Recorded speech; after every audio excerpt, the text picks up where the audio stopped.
प्रिय विद्यार्थियों, मैं संजय कुमार। आज हम लोग शुरू करेंगे युग्मक जनन के बारे में। युग्मक जनन, युग्मक जनन मीन्स गैमेटोजेनेसिस, युग्मकों का निर्माण।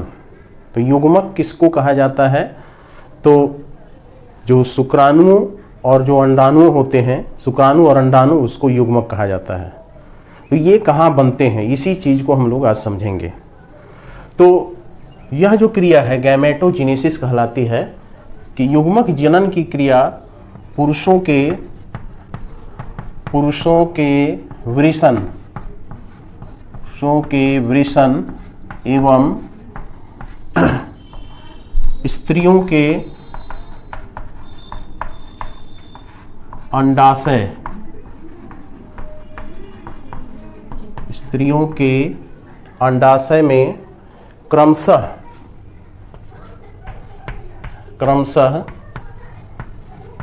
शुक्राणुओं एवं अंडाणुओं के बनने की क्रिया, शुक्राणुओं एवं अंडाणुओं के बनने की क्रिया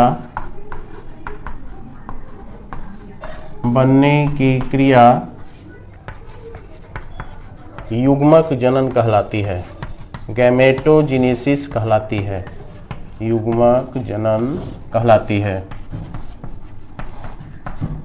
तो यह जो क्रिया है युग्मक जनन, ये तो हम लोग समझ गए कि पुरुषों के वृषण में और मादा के, स्त्रियों के अंडाशय में यह होने वाली क्रिया है, जिसको हम लोग युग्मक जनन कहते हैं। अब ये कितने प्रकार के होते हैं युग्मक जनन के प्रकार? तो पुरुषों में जो होने वाली क्रिया है ये दो प्रकार की होती है, दो प्रकार से होती है। कौन कौन से प्रकार है?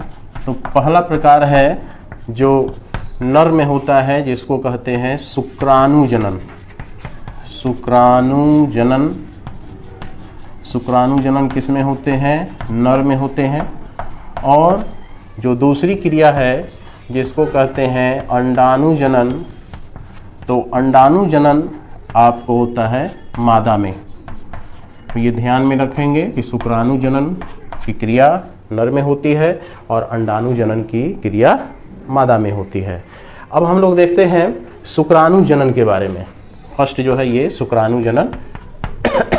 शुक्राणु जनन क्या है?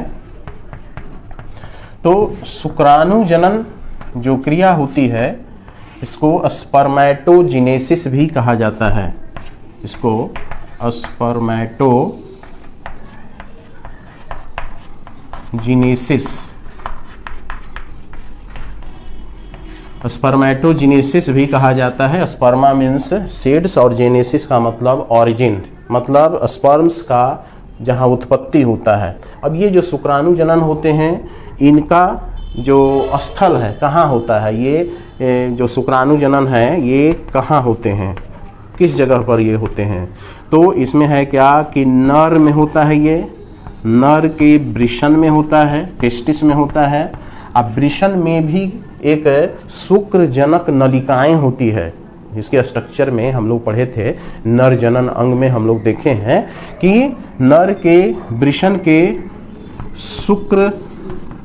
शुक्र जनन नलिका, सेमिनिफेरस ट्यूबुल्स, शुक्र जनन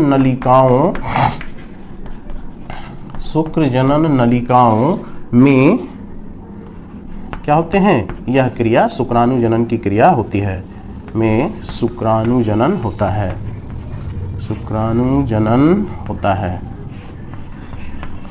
अब कहता है कि यह जो क्रिया होती है वो कब शुरू होती है और कब तक चलती है, अवधि क्या है इसका?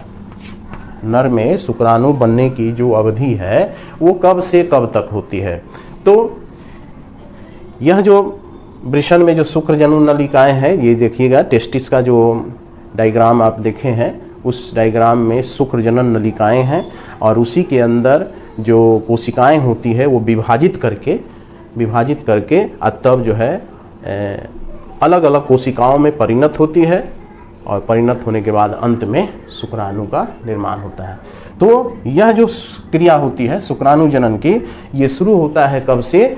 तो किशोरावस्था से शुरू होता है। ये किशोरावस्था से शुरू होता है। किशोरावस्था से शुरू होकर और कब तक चलता है? तो समझिए कि अंत तक, यानी मृत्यु तक, नर में मृत्यु तक ये शुक्राणु जनन की क्रिया, ओल्ड स्टेज में भी ये क्रिया होती है, शुरू होकर अंत तक होती है। तो इस तरह से ये इसका अवधि है। और इसमें हम लोग देखेंगे कि ये जो आप देख रहे हैं ये जो शुक्र जनन नलिका है उसका एक छोटा सा पार्ट दिखाया गया है। और इसमें आपको देख रहे हैं कि किस तरह से अलग अलग कोशिकाएं इसमें पाई जाती है। इसको हम लोग देखते हैं।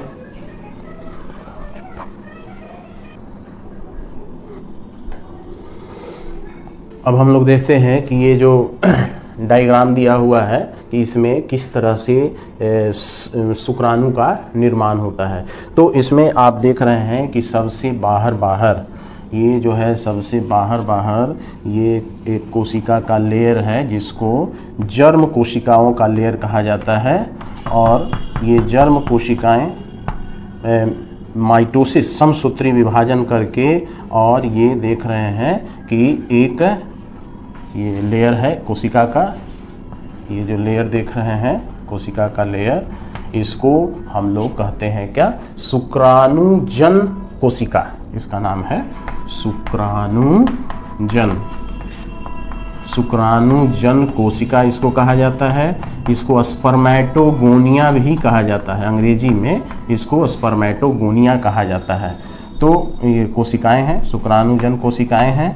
इसमें नंबर ऑफ क्रोमोसोम कितना होता है? 2n होता है। 2n का मतलब अगर ह्यूमन में देख रहे हैं तो इसमें 46 क्रोमोसोम होता है।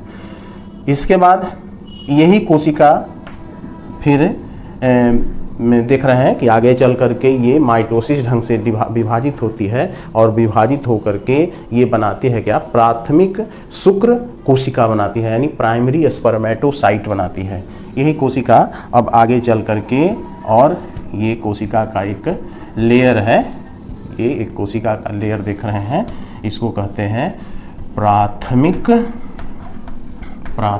प्राइमरी स्पर्मेटोसाइट कहते हैं, प्राथमिक शुक्र कोशिका। तो इसके बाद ये बनता है प्राथमिक शुक्र कोशिका हो गया। इसमें भी नंबर ऑफ क्रोमोसोम कितना हो गया? 46 हो गया। इसके बाद इसमें आप देख रहे हैं कि एक अलग प्रकार के इसमें कुछ कोशिकाएं इसमें है, आपको दिखाई दे रही है, जिस कोशिका का नाम है सर्टोली कोशिका। इसको सर्टोली कोशिका, देखिए इसमें एनसीईआरटी का जो डायग्राम है उसमें आपको बताया गया है सर्टोली कोशिका है ये। तो सर्टोली कोशिका में होता क्या है? ये इसका पार्ट नहीं, ये अलग से कोशिका पाई जाती है उसके अंदर, सेमनीफेरस ट्यूबुल्स के अंदर ये पाई जाती है। काम है कि ये शुक्राणुओं को पोषण देता है। देखिए किस तरह से शुक्राणु इससे जुड़े हुए हैं और वो उसको पोषण दे रहे हैं। अब क्या होता है कि प्राथमिक शुक्र कोशिका में अब मियोसिस होता है। अब मियोसिस के बाद इसमें ये कोशिकाएं बनती है, इस प्रकार की कोशिकाएं बनती है जिस कोशिका का नाम है द्वितीयक शुक्र कोशिका। द्वितीयक शुक्र कोशिका इसको कहा जाता है। तो द्वितीयक शुक्र कोशिका में क्या होते हैं? गुणसूत्रों की संख्या आधी हो जाती है, यानी 23 हो जाता है। इसमें अब मियोसिस फर्स्ट होता है। अब जैसे देख रहे हैं कि ये कोशिका यहाँ से यहाँ, ये जो प्रोसेस हो रहा है यहाँ से यहाँ तक, ये हो रहा है समसूत्री हो रहा है, समसूत्री विभाजन हो रहा है, माइटोसिस हो रहा है यहाँ से और यहाँ तक, यानी प्राथमिक के बाद अब ये जो हो रहा है यहाँ पर हो रहा है अर्धसूत्री हो रहा है, अर्धसूत्री विभाजन फर्स्ट हो रहा है। उसके बाद इससे जो सेल बनेगा, ये सब देख रहे हैं, ये छोटा छोटा सेल सब है, ये सब बना है। तो इस सेल को हम लोग कहते हैं, अब ये बना है किस प्रोसेस के द्वारा? तो ये बना है अर्धसूत्री अर्धसूत्री सेकेंड, यानी अर्धसूत्री में दो अवस्थाएं पाई जाती है, प्रथम अवस्था और द्वितीय अवस्था। तो यह जो कोशिका है ये बन गई है और इस कोशिका को हम लोग कहते हैं स्पर्मेटिड्स कहते हैं, यानी शुक्राणु पूर्व अवस्था। ये जो है इसको कहते हैं शुक्राणु पूर्व, यानी स्पर्मेटिड्स कहते हैं। और इसी से आप देख रहे हैं ये जो सर्टोली सेल है, इसी से ये जो स्पर्म है अब ये कन्वर्ट हो जाएगा इसमें। ये देखिए स्पर्म है जो इस सर्टोली सेल से चिपका हुआ है, किस लिए? पोषण लेने के लिए, ये खाना देता है इसको। तो यही क्या हो गए? शुक्राणु हो गए। तो इस तरह से ये कहाँ संपन्न होता है? तो ये देख रहे हैं कि टेस्टिस के अंदर शुक्रजनक नलिकाएं होती है और उसी में आपको ये काम होता है। यानी इस तरह से कोशिकाएं विभाजित करके पहले समसूत्री होता है, उसके बाद अर्धसूत्री प्रथम द्वितीय करके तब जा करके शुक्राणु का निर्माण होता है। यानी एक शुक्राणुजन कोशिका से 4 शुक्राणु का निर्माण होता है। ठीक, तो इसको हम लोग देख लिए। अब हम लोग देखेंगे कि इस क्रिया में कौन कौन से हार्मोन्स इसमें काम करते हैं और हार्मोन्स किस तरह से वो वर्क करते हैं।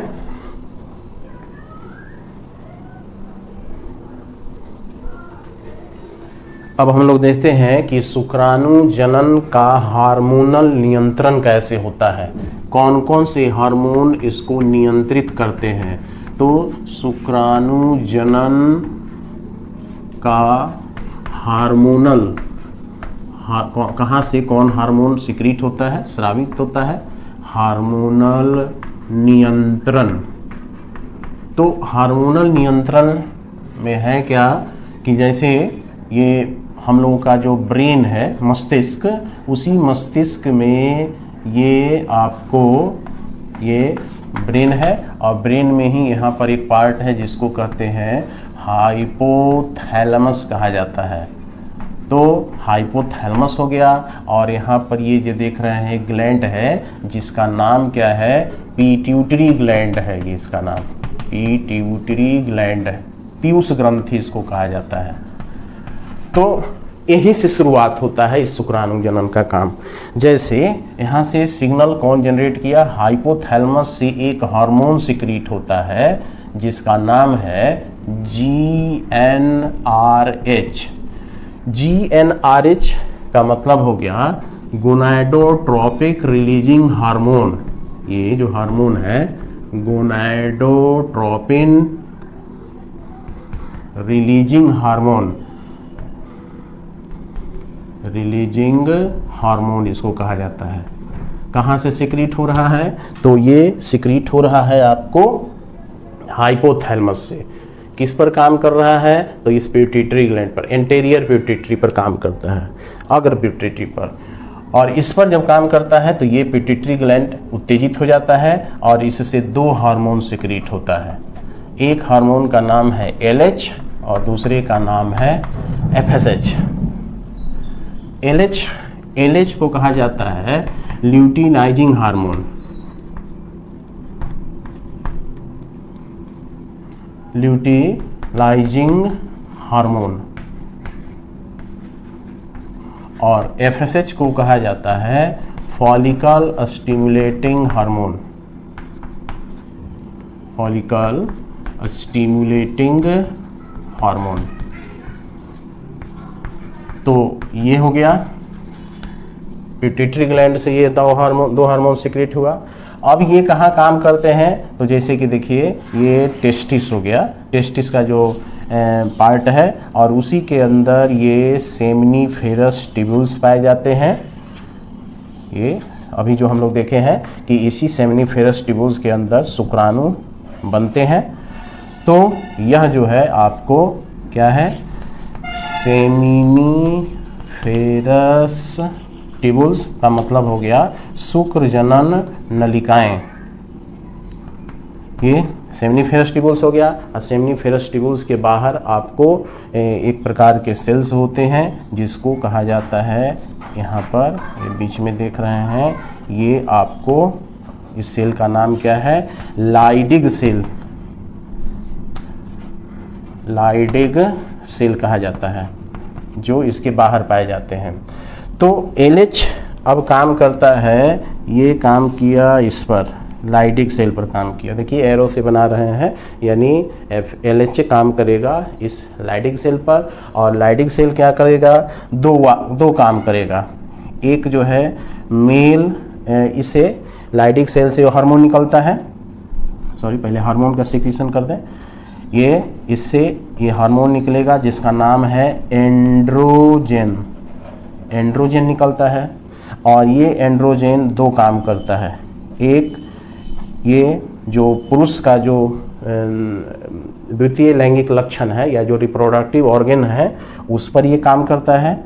तो ये आपको काम किया किस पर? रिप्रोडक्टिव ऑर्गन पर काम किया।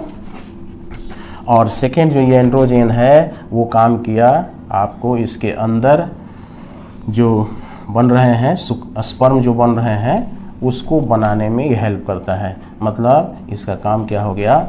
स्पर्मेटोजिनेसिस का काम हो गया। तो देख रहे हैं कि हाइपोथैलेमस से GnRH पिट्यूटरी ग्लैंड पर काम किया, पिट्यूटरी ग्लैंड से एंटीरियर पिट्यूटरी पर, उससे LH और FSH निकला। LH काम किया लाइडिग सेल पर, ये टेस्टिस के अंदर है, लाइडिग सेल पर। लाइडिग सेल से हार्मोन निकला एंड्रोजन। एंड्रोजन एक तो रिप्रोडक्टिव ऑर्गन पर काम किया और द्वितीय लैंगिक लक्षणों को नियंत्रित किया, और बाकी जो है इसके अंदर जो प्राइमरी स्पर्मेटोसाइट, सेकेंडरी स्पर्मेटोसाइट, ये सब जो बन रहा है यानी स्पर्म बनाने में ये हेल्प किया। FSH कहाँ हेल्प किया?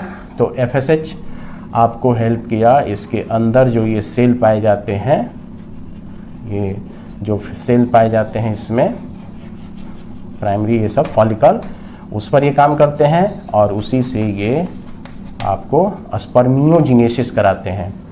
तो ये काम करेंगे किस पर? स्पर्मियोजिनेसिस। स्पर्मियोजिनेसिस करने का काम करते हैं। तो इस तरह से ये हार्मोनल नियंत्रण हो गया इसका। जब इसका लेवल ज़्यादा हो जाता है एंड्रोजन का, तो ये फिर जा कर के पिट्यूटरी ग्लैंड को सूचना दे देता है निगेटिव। यहाँ पर ये एंड्रोजन अगर ज़्यादा हो गया तो फिर ये वापस इसको सूचना दे देता है, तब ये सिक्रीशन बंद हो जाएगा। फिर कम जाएगा तो फिर ये इसकी सूचना दे देगा। उसी तरह से ये जो ओवम स्पर्म बन रहा है ये ज़्यादा हो जाएगा तो फिर वापस जा कर के इसको पिट्यूटरी ग्लैंड को सूचना दे देगा, तब ये FSH बंद हो जाएगा। इस तरह से ये कंट्रोल होते रहता है, इसका नियंत्रण होते रहता है।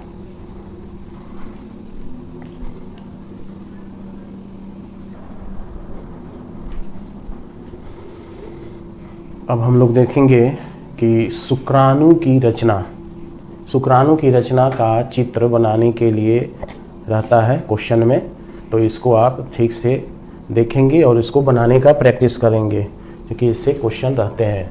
तो ये आपको शुक्राणु की रचना,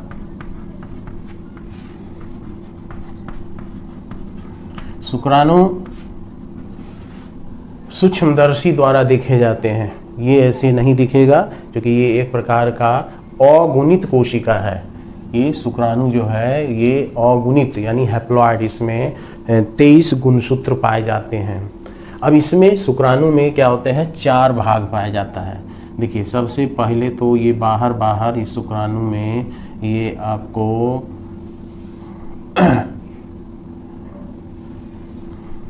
इसे एनसीईआरटी में जो डायग्राम दिया हुआ है इससे आपको पूछा जाता है। ये हो गया इसका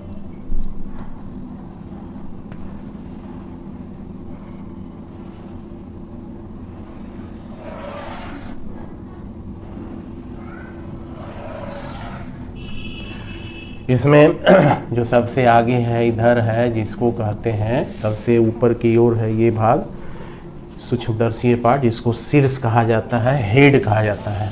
इसको शीर्ष कहिए या इसको हेड कहिए। दूसरा जो ये यहाँ जो पार्ट देख रहे हैं इसको गर्दन, ग्रीवा, नेक, इसको ग्रीवा कहा जाता है, नेक कहा जाता है।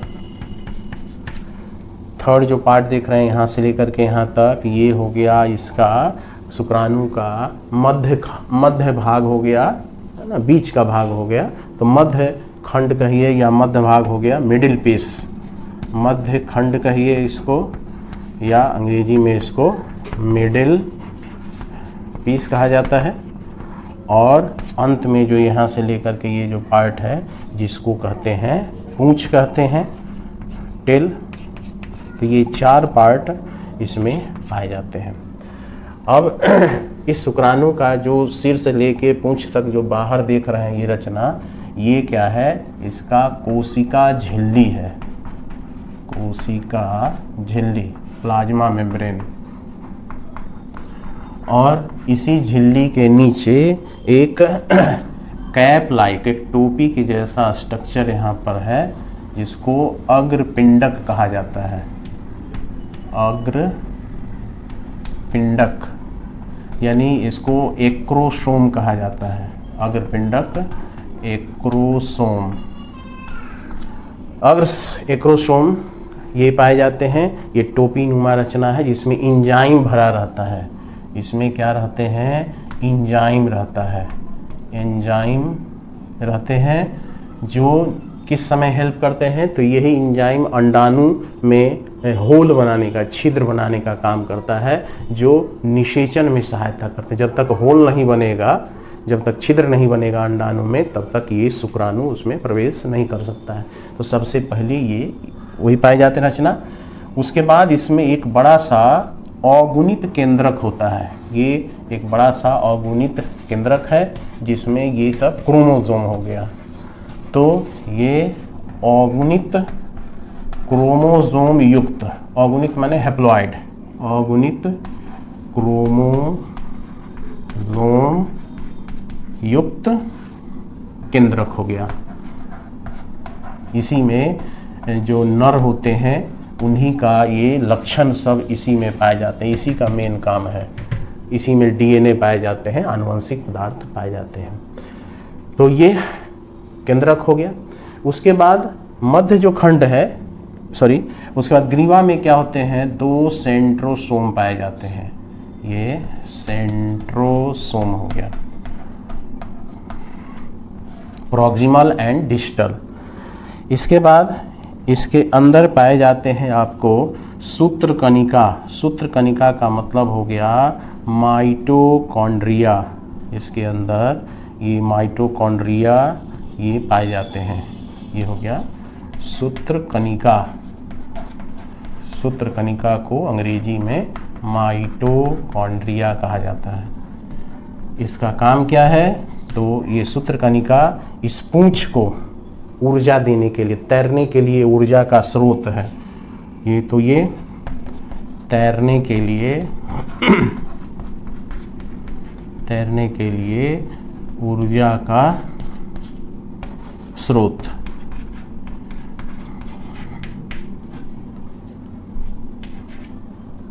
ऊर्जा का स्रोत है।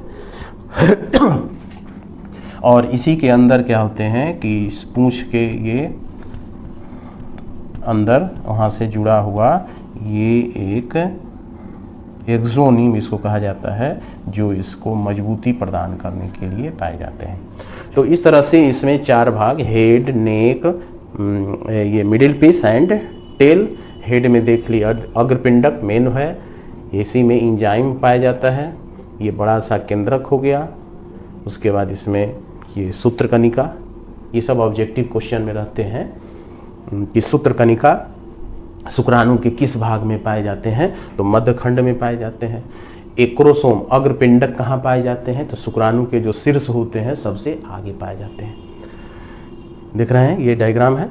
इसके बाद ये जो शुक्राणु जनन एक बार में कितना बनता है, तो 20 से 30 करोड़ शुक्राणु एक बार में स्खलित होते हैं। और निषेचन करने के लिए सामान्य जो उर्वरता है यानी फर्टिलिटी है को बनाए रखने के लिए 60% शुक्राणु को निश्चित रूप से अपने सही रूप और आकार में होने चाहिए। 20 से 30 करोड़ शुक्राणु एक बार में समझिए कि स्खलित होते हैं निषेचन के लिए, और उसमें से उसका 60% को ठीक ठाक होना चाहिए, तब जाकर के उसमें से एक शुक्राणु अंडाणु के साथ निषेचित होगा।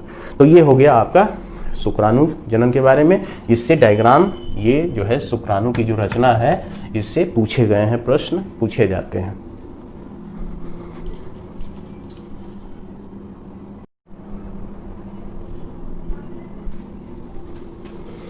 अब हम लोग देखते हैं कि जो युग्मक जनन है उसका दूसरा पार्ट, जिसको अंडाणु जनन कहते हैं, अंड जनन भी इसको कहा जाता है। तो ये अंड जनन जो है क्रिया, जिसको ऊजीनेसिस भी कहा जाता है, ऊजीनेसिस। तो ऊजीनेसिस की जो क्रिया होती है वह आपको कहाँ होता है, इसका स्थल क्या है? तो इसका स्थल हो गया मादा के कहाँ, अंडाशय में, ओवरी में, अंडाशय में ये काम होता है, अंडाणु जनन की क्रिया होती है।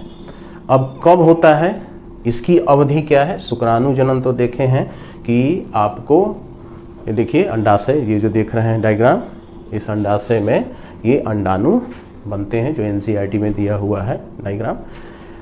अवधि क्या है?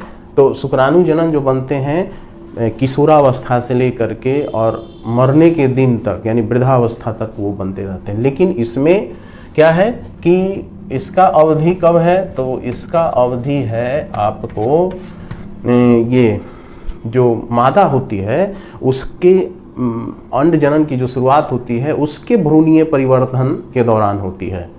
इसकी जो शुरुआत होती है अंड जनन की शुरुआत मादा के भ्रूणीय परिवर्धन के समय, जिस समय वो स्वयं भ्रूणीय अवस्था में रहती है उस समय शुरुआत हो जाता है। मादा के भ्रूणीय अवस्था में होती है, भ्रूणीय अवस्था की शुरुआत जो है भ्रूणीय अवस्था में होती है, और अंत कब होता है? तथा अंत मेनोपॉज का मतलब हो गया कि जो अंतिम मासिक चक्र जो होता है, इसी को मेनोपॉज कहा जाता है, अंतिम मासिक चक्र तक होता है। अगर मेंस्ट्रुअल साइकिल अगर नहीं होते हैं तो अंडाणु का निर्माण नहीं होगा। यही चीज़ इसमें दिखाया गया है। अब देखिएगा उस डायग्राम में क्या होता है, उसमें जो दिया गया है कैसे इसमें प्रोसेस है। तो उस प्रोसेस में इसमें देख रहे हैं कि इस तरह से ये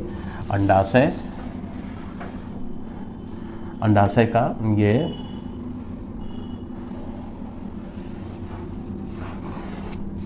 चित्र है, लॉन्गिट्यूडनल सेक्शन, और इसमें आपको बहुत सारी कोशिकाएं नजर आएंगी। इसके अंदर रक्त वाहिनियां पाई जाती है, ब्लड सप्लाई। पिछले मादा प्रजनन तंत्र जब पढ़ाए थे तो उसमें भी बताए हैं कि ये अंडाशय के बारे में कौन कौन सी रचना इसमें पाई जाती है, दिख रहे हैं। तो सबसे पहले फिर उसको रिमाइंड कर देते हैं। इसमें क्या होते हैं कि यह जो देख रहे हैं कोशिका, ये जो सेल देख रहे हैं, ये आपका इसी को कहते हैं, इसी का नाम है आपको अंडजननी कोशिका। यही बनता है भ्रूणीय अवस्था में। यही जो कोशिका है अंडजननी कोशिका इसको कहा जाता है, अंडजननी कोशिका इसको कहा जाता है। यही कब बनता है? तो भ्रूणीय अवस्था में। और इसकी जो संख्या है आपको लगभग 2 मिलियन तक इसमें पाई जाती है। इसकी संख्या 2 मिलियन तक पाई जाती है। इसके बाद इसके अंदर जन्म के बाद, इस मादा के जन्म के बाद कोई भी ये उगोनिया, अंडजननी कोशिका को उगोनिया भी कहते हैं। उसके बाद ये कन्वर्ट हो जाते हैं किसमें? प्राथमिक पुटक में। तो जन्म के बाद ये कन्वर्ट हो गए, जिसका नाम है ये जो है इसको हम लोग क्या कहते हैं, प्राथमिक पुटक कहते हैं, प्राइमरी फॉलिकल कहते हैं इसको। देखिएगा इस डायग्राम में भी है प्राथमिक पुटक। प्राथमिक पुटक के अंदर ही अंडाणु बनने लगते हैं। उसके बाद जो है इसमें आपको द्वितीय पुटक है, उसके बाद इसी में आपको तृतीय पुटक है। इसी के अंदर देखिए अंडाणु ये बन रहा है। उसके बाद यहाँ देखिए ये ग्राफी पुटक हो गया। इसी में देख रहे हैं ये अंडाणु आपको बन करके तैयार है। ये ग्राफी पुटक, ये सारी रचनाएं उसमें लिखा हुआ है। उसके बाद जब 14वां दिन होता है हर मेंस्ट्रुअल साइकिल का, तो ये फट जाता है। अब फटने के बाद ये जो ग्राफी पुटक है फट जाता है। अब फटने के बाद इससे जो अंडाणु है ये आपको बाहर निकल जाते हैं। ये अंडोत्सर्ग हो गया, अंडोत्सर्ग हो गया। ये अंडाणु बाहर निकल गए और जो बाकी जो ये बचा हुआ पार्ट है ये आपको कन्वर्ट हो जाएंगे किसमें, पित्त पिंडक में। और पित्त पिंडक में ये कन्वर्ट हो करके ये जो दोनों रचना है पित्त पिंडक कहा जाता है। अगर निषेचन हो जाता है इस अंडाणु का, ये क्या है, अंडाणु है, अगर इसका निषेचन हो जाता है तो ये पित्त पिंडक या इसको कॉर्पस ल्यूटियम भी कहा जाता है। और ये कॉर्पस ल्यूटियम बना हुआ रहता है 9 महीने तक, गर्भावधि तक ये बना हुआ रहता है। इससे हार्मोन स्रावित होता है, प्रोजेस्टेरोन हार्मोन स्रावित होता है जो उसके प्रेगनेंसी भर उसको मेंटेन करते रहता है। अगर अंडाणु का निषेचन नहीं हुआ तो धीरे धीरे ये क्या होते हैं, गायब हो जाते हैं। फिर अगले बार बनेगा। हर महीने ये काम चलते रहता है। ये काम जो है हर माह चलते रहता है। और ये जो अंडोत्सर्ग की क्रिया कब होती है, तो लगभग हर मंथ के 14th डेट, हर मेंस्ट्रुअल साइकिल, हर मासिक चक्र के 14वें दिन ये काम चलते रहता है। तो इस तरह से ये जो है अंडाणु जनन की क्रिया कब शुरू होती है, तो यह जो अवस्था है वो भ्रूणीय अवस्था में ही बनता है। उसके बाद जन्म के बाद ये नहीं बनता है। अब यहाँ देखिए ये जो अन्य जननी कोशिका है इसमें गुणसूत्रों की संख्या 46 होगी। प्राथमिक पुटक है इसमें भी अभी तक 46 है। उसके बाद ये जो द्वितीय पुटक देख रहे हैं इसमें गुणसूत्रों की संख्या अब यहाँ से 23 होने शुरू हो जाएगा। इसमें अंडाणु बन रहे हैं, अंडाणु में गुणसूत्रों की संख्या 23 है। तो इस तरह से ये जो है ये रचना पाई जाती है। इसके बाद इसमें हम लोग देखेंगे ये जो अंडाणु देख रहे हैं इसकी रचना को हम लोग स्टडी करते हैं। तो देखिएगा अंडाणु के अंदर क्या होते हैं कि एक केंद्रक होता है और इसी में एक ध्रुवीय पिंड होता है। इसको चारों तरफ से एक ये प्लाज्मा मेम्ब्रेन इसको चारों तरफ से कोशिका झिल्ली इसको घेरे रहती है।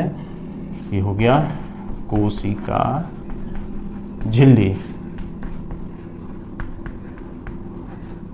कोशिका झिल्ली हो गई। और इस कोशिका झिल्ली के बाहर एक लेयर होता है जिसको जूना पिलुसिडा कहा जाता है।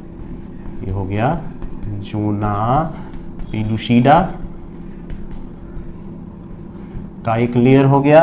इसके अंदर ये है आपको अंडाणु का केंद्रक, ये हो गया ध्रुवीय पिंड हो गया,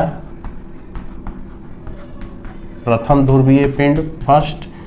इसके बाद इसके बाहर जो ये सब देख रहे हैं ये जो सेल है ये कुछ सेल का ये लेयर है जो इसके बाहर पाए जाते हैं।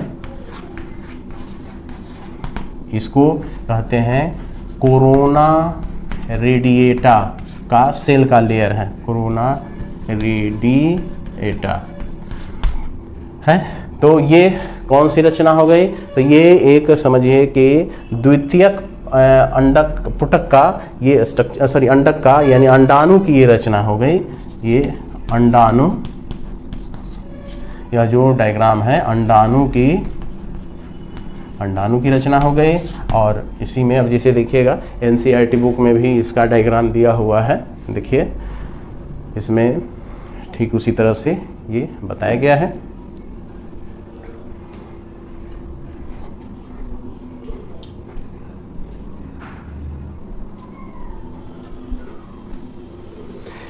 और अंत में हम लोग देखते हैं कि शुक्राणु और अंडाणु जनन में क्या अंतर है। उस अंतर को समझाने के लिए आपको एनसीईआरटी बुक में एक डायग्राम दिया हुआ है, आरेखीय निरूपण। देखिएगा शुक्राणु और अंडाणु जनन में क्या अंतर है। तो इसी आरेखीय निरूपण को हम लोग समझने का प्रयास करते हैं कि कैसे, अभी तो हम लोग समझ लिए हैं कैसे कैसे होता है, लेकिन इसी को एक चित्र के द्वारा ये आपको समझाया गया है, जिसको आप ये देखिए इसमें जो है, अब डायग्राम को ठीक से देखेंगे, एनसीईआरटी बुक को पास में रखिए। तो इसमें आप देखेंगे कि देखिए 3 कलर है, एक बीच में है ग्रीन कलर बना हुआ है एक पट्टी, राइट साइड में जो है ब्लू कलर है। तो राइट साइड वाला जो है वो अंडाणु जनन को दर्शा रहा है। उसके बाद जो इधर हल्का पिंक कलर का है बाएं साइड में, वो शुक्राणु जनन को दर्शा रहा है। और बीच में जो हरा पट्टी दिखाई दे रहा है, इसमें जो कोशिकाएं बन रही है शुक्राणु जनन और अंडाणु जनन में, उसके गुणसूत्रों की संख्या को दर्शा रहा है। अब देखिए शुक्राणु जनन में यहाँ लिखा हुआ है यौवनारंभ। यौवनारंभ का मतलब किशोरावस्था में ये काम शुरू हो जाता है। और दिख रहे हैं कि शुक्राणु जनन में माइटोसिस हो रहा है, सूत्री विभाजन। सूत्री विभाजन के बाद वो देख रहे हैं कि प्राथमिक शुक्र कोशिकाएं बन रही है। वही प्राथमिक शुक्र कोशिकाएं में प्रथम अर्धसूत्री विभाजन, पहले भी हम लोग देख चुके हैं इसका, प्रथम अर्धसूत्री विभाजन हो रहा है तो द्वितीय शुक्राणु कोशिका बन रही है। फिर द्वितीय शुक्राणु कोशिका में द्वितीय अर्धसूत्री विभाजन हो रहा है तो शुक्राणु पूर्व अवस्था बन रही है, यानी स्पर्मेटिड्स बन रहा है।